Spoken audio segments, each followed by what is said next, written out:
anataka akutendee kwako?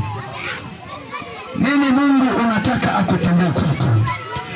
Yesu yuko mahali hapa, anatamani atende kitu kikubwa kwako. Sikeni kwamba chukua imani kama ambavyo ulikuwa unachukua imani kwa wakati mwingine.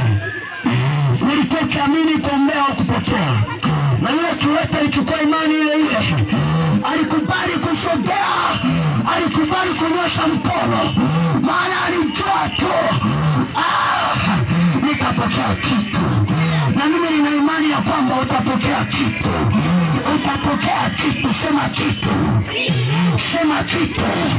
Hebu nyosha mkono wako namna hii, nyosha mkono wako namna hii, ngumi, kunja ngumi namna hii, kunja ngumi namna hii. Sema kitu, sema kitu, sema kitu, sema kitu, sema kitu.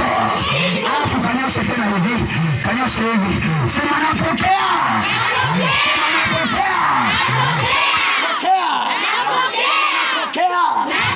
sema napokea kitu, kitu, kitu. Sema leo ni jana kupokea. Sema neno, sema neno.